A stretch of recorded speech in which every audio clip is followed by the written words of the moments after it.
नमस्कार विद्यार्थी मित्रांनो, व्यंकटेश एज्युकेशन अँड संस्कृती या आपल्या चॅनलवर सर्वांचे सहर्ष स्वागत आहे। आजच्या व्हिडिओमध्ये आपण सर्व शालेय स्पर्धा परीक्षा स्कॉलरशिप या परीक्षांसाठी महत्त्वाचा असा गणित या विषयातील दशमान परिमाणे हा घटक आणि त्यावरील काही उदाहरणे कशी सोडवायची ते पाहणार आहोत। व्हिडिओ सर्वांनी शेवटपर्यंत बघा, कारण यातील प्रत्येक प्रश्न आपल्या परीक्षेच्या दृष्टीने महत्त्वाचा आहे आणि हा टॉपिक जर आपण समजून घेतला तर खूप सोपा आहे आणि नाही समजला तर यातलं काहीच गणित आपल्याला सोडवता येणार नाही आहे। त्याच्यामुळे सगळ्यांनी काळजीपूर्वक हा घटक अभ्यासायचा आहे। चला तर मग व्हिडिओला सुरुवात करूया आपण। त्याआधी नेहमीप्रमाणे व्हिडिओ आवडल्यास व्हिडिओला लाईक करा, आपल्या मित्रमैत्रिणींना शेअर करा। चॅनलवर नवीन असाल तर चॅनलला नक्की सबस्क्राईब करा। बघा, दशमान परिमाणे म्हणजे काय? बघा, आपल्या दैनंदिन व्यवहारामध्ये आपण वेगवेगळ्या कारणांसाठी वेगवेगळ्या परिमाणांचा वापर करत असतो। मग ती परिमाणे कोणकोणती आहेत तर बघा, लांबी म्हणजे अंतर मोजणे, अंतर मोजतो। वस्तुमान म्हणजे वजन, आपण वजन सुद्धा बघा ना, किराणा मालाच्या दुकानामध्ये गेलो की आपण वजन मोजतो प्रत्येक धान्याचं, प्रत्येक वस्तूचं। आता धारकता तिसरा आहे तो धारकता। मग धारकता म्हणजे काय? द्रव पदार्थ। मग त्याच्यामध्ये पाणी, दूध जे द्रव पदार्थ आहेत ही सर्व परिमाणे दशमान परिमाणे आहेत। आता या दशमान परिमाणांची एकके मीटर, ग्रॅम म्हणजे बघा, अंतर हे आपण मीटर आणि किलोमीटरमध्ये मोजतो, वस्तुमान आपण ग्रॅम आणि किलोग्रॅममध्ये मोजतो आणि धारकता लिटर यामध्ये मोजतो। आता ही परिमाणे 10-10च्या पटीत वाढतात म्हणून त्याला दशमान परिमाणे असे म्हणतात। मग बघा, आपल्या टॉपिकचंच नाव आहे दशमान परिमाणे। आता कळलं आपल्याला की हे 10-10च्या पटीमध्ये वाढतात म्हणून यांना आपण काय म्हणतो? दशमान परिमाणे।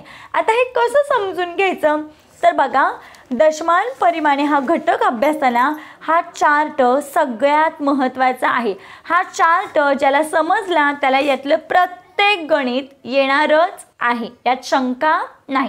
आता बघा, इथे kilometre, hectometre, decametre, metre, decimetre, centimetre, millimetre म्हणजे आपण प्रत्येकाच्या पुढे मीटर जोडून हीच आपल्याला काय करायचे? परिमाणं वापरायचे। हे झालं अंतर मोजण्यासाठी। आता वस्तुमान मोजण्यासाठी किलोग्रॅम, हेक्टोग्रॅम, डेकाग्रॅम आणि इथे नुसतं ग्रॅम, डेसिग्रॅम, सेंटीग्रॅम आणि मिलीग्रॅम हे झालं वस्तुमान म्हणजे वजन मोजण्यासाठी, फक्त पुढे आपण ग्रॅम जोडला। आता धारकता मोजण्यासाठी लिटर हे एकक आहे। मग इथे काय? लिटर, हेक्टोलिटर, डेकालिटर, लिटर, डेसिलिटर, सेंटीलिटर आणि मिलीलिटर या पद्धतीने आपला हा चार्ट अभ्यासायचा आहे। आता बघा, सगळ्यात महत्त्वाचा आपण हा चार्ट आहे, जेवढं मी इथे ब्रॅकेटमध्ये लिहिले तेवढं आपल्याला क्रमाने पाठ करायचं। हा चार्ट याच पद्धतीने लिहायचा आहे। ज्याला हा चार्ट या पद्धतीने लिहिता येईल त्याला प्रत्येक गणित कसंही विचारू ते आपल्याला सोडवता येणार आहे। बघा, पहिल्यांदा किलोमीटर, किमी, हेक्टो, डेका, इथे मीटर, ग्रॅम, लिटर तीनही एकक येणार म्हणजे अंतर, वजन आणि धारकता मोजण्यासाठी तीनही एकक। मग जे विचारलं असेल ते आपल्याला इथे वापरता यायचं, पण हा ब्रॅकेट हे तिघांसाठी आहे, डेसी, सेंटी आणि मिली या पद्धतीनं। आता बघा, इकडून जर आपण घेतलं तर हे छोटं एकक आहे, मिलीपेक्षा सेंटी मोठं आहे, सेंटीपेक्षा डेसी मोठं आहे, डेसीपेक्षा मीटर, ग्रॅम, लिटर हे मोठं आहे आणि याच्यापेक्षा डेका मोठं आहे, याच्यापेक्षा हेक्टो मोठं आहे आणि हेक्टोपेक्षा किमी मोठं आहे। मग बघा, इकडून जर आपण लिहिलं तर हा चढता क्रम झाला। इथे मी ॲरो दाखवला, चढता क्रम म्हणजे इकडून या पद्धतीने चढता क्रम वाढत वाढत जातं, इकडे कमी, इकडे वाढत वाढत जातं आणि इकडून जर आपण या पद्धतीने गेलं तर इकडे कमी कमी होत जातं म्हणजे हे मोठं आहे, याच्यापेक्षा हे छोटं, त्याच्यापेक्षा हे छोटं, याच्यापेक्षा हे छोटं, याच्यापेक्षा हे छोटं, याच्यापेक्षा हे छोटं आणि याच्यापेक्षा हे छोटं म्हणजे इकडून जर आपण लिहिलं तर हा उतरता क्रम होणार आहे। आता हे झालंय। आता इथे सगळ्या ठिकाणी मी शून्य लिहिते, मुद्दाम मी शून्य लिहिते।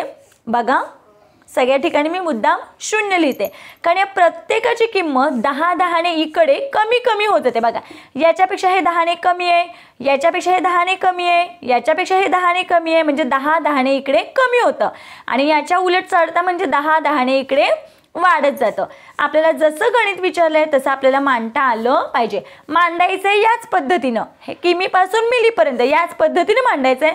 फक्त वापर कसं करायचं आहे ते मी आजच्या व्हिडिओमध्ये सांगणार आहे। चला तर मग पटकन व्हिडिओला लाईक करून घ्या। बघा, 5 किलोमीटर म्हणजे किती डेसिमीटर? आता मला सांगा, आपल्याला कोणता अंक विचारला हे थोड्या वेळ आपण बाजूला ठेवूया, ठीक आहे. आपल्याला विचारले काय? किलोमीटरचं, ठीक आहे. दिलंय काय? किलोमीटर दिलंय. विचारले काय? डेसिमीटर.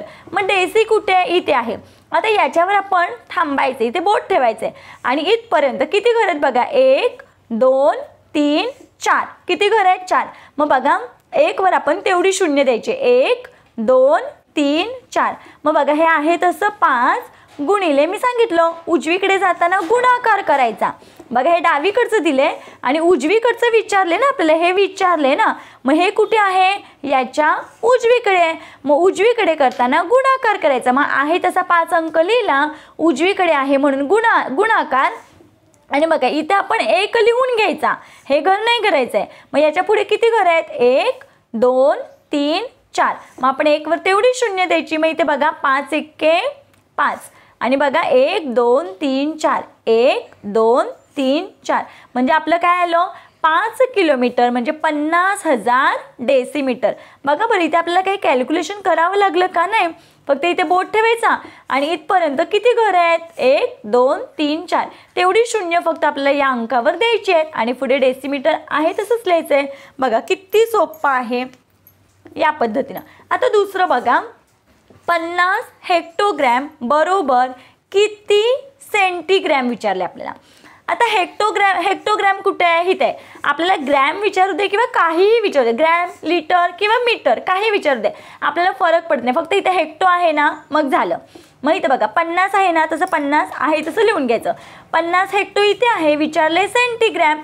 सेंटी कुठे आहे? इथे आहे, म्हणजे याच्या उजवीकडे आहे, म्हणजे परत इथे गुणाकार 1 लिहून घ्यायचा. याच्यापासून हे किती अंतरावर आहे? हे धरायचं नाही आहे. 1 2 3 4. मग याच्यावर 4 शून्य द्या. 1 2 3 4. आता यांचा गुणाकार करूया. बघा 50 एके 50 आणि 1 2 3 4. 1 2 3 4. मग आपलं हे उत्तर किती आलं? बघा एकक दशक शतक हजार दशहजार लक्ष. मग किती आलं हे? 5 लक्ष. म्हणजे 50 हेक्टोग्रॅम म्हणजे 5 लक्ष सेंटीग्रॅम या पद्धतीनं. पुढचं गणित बघूया आपण. 500 सेंटीग्रॅम म्हणजे किती किलोग्रॅम? मग 500 आहे तसं लिहून घेऊया इथे 500. आता बघा इथे कमी एकक आहे, सेंटीग्रॅम आहे आणि विचारले काय? किलोग्रॅम. आता इथे चार्टकडे येऊया आपण. विचारलं दिलंय सेंटीग्रॅम, विचारलंय किलोग्रॅम, म्हणजे हे विचारले आहे की नाही. मग आता किती घरं? बघा सेंटी इथे आहे म्हणजे दिलेलं आहे हे आणि विचारले काढायचे आपल्याला किलोग्रॅम काढायचं. मग किती घरं? मग हे घर मोजायचे का नाही? मग आपल्याला बघा इथून इकडे डावीकडे जायचंय. मग डावीकडे जाताना आपण काय करतो बघा, उजवीकडे जाताना गुणाकार आणि डावीकडे जाताना भागाकार करायचा आहे. मग किती घरं? बघा 1 हे धरायचं नाहीये. 1 2 3 4 5. मग बघा इथे 500 मी आहे तसं लिहिलं. आता इथे भागिले म्हणजे आपण याही पद्धतीने भागाकार करतो. मग किती शून्य? 1 2 3 4 आणि हे 5 या पद्धतीनं. आता इथे आपल्याला भाग जातोय, शून्याला शून्य आपण कट केलं. राहिलंय काय? 5 भागिले किती राहिले? 1000 या पद्धतीनं. आता इथे भाग कसा घालवायचा आपल्याला माहिती आहे. खाली जर 10च्या पटीतल्या किंवा 100च्या पटीतल्या असतील तर आपण आहे तो अंक लिहून घ्यायचा. इथे 5 हे किती आहेत बघा? 1 2 3. मग 3 घरं डावीकडे येऊया. 1 2 3. इथे काय नाही म्हणून शून्य दिला. मग 3 घरानंतर पॉईंट द्यायचा आणि पुढे हे 5. मग आपलं उत्तर किती आलं? या पद्धतीनं. म्हणजे 500 सेंटीग्रॅम म्हणजे 0.005 किलोग्रॅम या पद्धतीनं. किंवा हे सुद्धा लिहिलं तरी चालेल. जसा पर्याय असेल तसं आपल्याला उत्तर लिहिता आलं पाहिजे. पुढचा प्रश्न बघूया. आता बघा इथे आपल्याला दिले 5 किलोग्रॅम अधिक 2 हेक्टोग्रॅम अधिक 500 ग्रॅम बरोबर किती डेसिग्रॅम? बघा पुढचा प्रश्न बघा, जरा वेगळा आहे, पूर्ण लक्ष द्यायचं आहे. 5 किलोग्रॅम अधिक 2 हेक्टोग्रॅम अधिक 500 ग्रॅम बरोबर टिंब डेसिग्रॅम म्हणजे किती डेसिग्रॅम विचारले. मग या सगळ्यांचं उत्तर आपल्याला डेसिग्रॅममध्ये काढायचं. म्हणजे बघा 5 किलोग्रॅम म्हणजे किती डेसिग्रॅम? मग मला सांगा 5 किलोग्रॅम कुठे आहे? इथे आहे. डेसिग्रॅममध्ये कन्वर्ट करायचं ना, या सगळ्यांचं डेसिग्रॅममध्ये कन्वर्ट करायचं आहे. मग याचं या घरापासून आपण डेसिग्रॅमपर्यंत बघायचं. डेसिग्रॅमचं घर हे आहे. मग इथून इथपर्यंत मोजा घरं. 1 2 3 4. मग बघा या 5 वर 4 शून्य. 1 2 3 4. मग 5 किलोग्रॅम म्हणजे 50,000 डेसिग्रॅम. अधिकचे इथे अधिक 2 हेक्टोग्रॅम. बघा 2 हेक्टोग्रॅमचे इथे आहे. विचारले काय? डेसिग्रॅम. मग हेक्टोपासून डेसीपर्यंत मोजा. हे घर धरायचं नाही. 1 2 3. मग या 2 वर 3 शून्य म्हणजे 2 हेक्टोग्रॅम म्हणजे 2000 डेसिग्रॅम. अधिक 500 ग्रॅम. आता 500 आहे तसं लिहून घेऊया. ठीक आहे, हा अंक आहे तसंच लिहून घेतलं आपण प्रत्येक वेळेस. आता 500 ग्रॅमपासून डेसिग्रॅमचं घर किती अंतरावर आहे? बघा ग्रॅमचं घर इथे आहे आणि डेसी इथे, म्हणजे फक्त हे धरायचं नाही, फक्त एकच शून्य वाढणार. मग याच्यावर एक शून्य वाढला या पद्धतीनं. आता या सगळ्यांची आपण काय करूया? बेरीज करूया. आता बघा हे 2000 आणि हे 5000 झाले 7000. या 50,000मध्ये जर हे 7000 मिळवले तर आपलं उत्तर किती येतंय? 57,000. आणि पुढे काय आहे? हेच उत्तर डेसिग्रॅम. बघा किती सोपं आहे. याच्यामध्ये काही कॅल्क्युलेशन करायची गरज नाही, फक्त आपल्याला हा चार्ट महत्त्वाचा आहे. आता पुढचं एक गणित बघूया आपण. 5000 मीटर बरोबर किती किलोमीटर? आता 5000 मीटर, मीटरचं घर कुठे आहे? इथे आहे. आणि विचारलंय काय? किलोमीटर. म्हणजे उजवीकडचं दिले आणि डावीकडचं विचारलंय. मग डावीकडचं विचारलंय.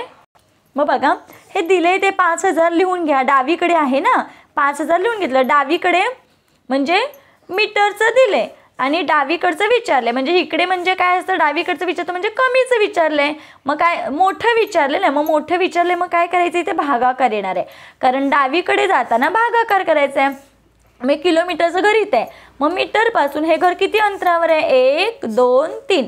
मग 1 वर 3 शून्य द्या या पद्धतीनं.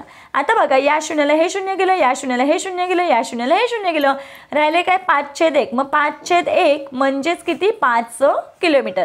मग 5000 मीटर म्हणजेच 5 किलोमीटर. हे आपल्या प्रश्नाचं उत्तर आहे.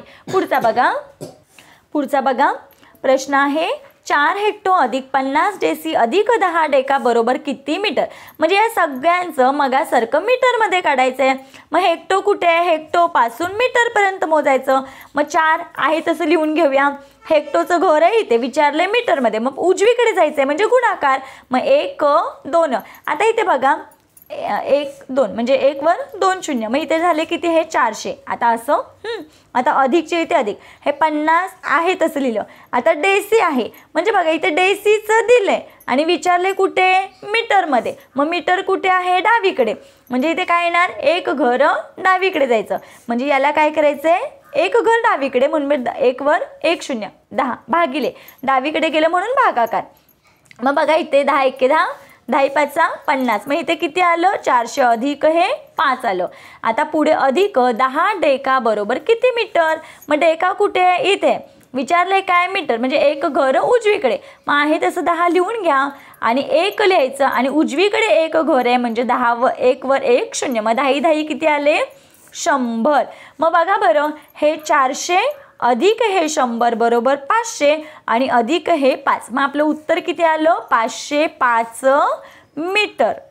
मग बघा इथे काय येणार आहे? 505 मीटर. बघा या पद्धतीनं आपण आजच्या व्हिडिओमध्ये दशमान परिमाणे यामध्ये आपण या चार्टचा कसा उपयोग करायचा आणि त्यावरील आधारित उदाहरणे कशी सोडवायची ते पाहिलेलं आहे. आशा करते आपल्या सर्वांना हा व्हिडिओ आवडला असेल आणि आपल्या परीक्षेच्या दृष्टीने महत्त्वाचा असेल तर नक्कीच व्हिडिओला एक लाईक बनत आहे. चला तर मग व्हिडिओ आवडल्यास व्हिडिओला लाईक शेअर सबस्क्राईब. आजचा व्हिडिओ कसा वाटला ते कमेंटमध्ये नक्की सांगा. भेटूया पुढच्या व्हिडिओमध्ये. आता पुढच्या व्हिडिओमध्ये आपण दशमान परिमाणे यावरील स्वाध्याय सोडवून घेणार आहोत. आजचा व्हिडिओ कसा वाटला ते कमेंटमध्ये नक्की सांगा. भेटूया पुढच्या व्हिडिओमध्ये. तोपर्यंत नमस्कार. थँक्यू. तुमचे काही प्रश्न असतील तर मला कमेंटमध्ये नक्की सांगा. त्या प्रत्येक प्रश्नाचं मी उत्तर देण्याचा नक्की प्रयत्न करेन. थँक्यू.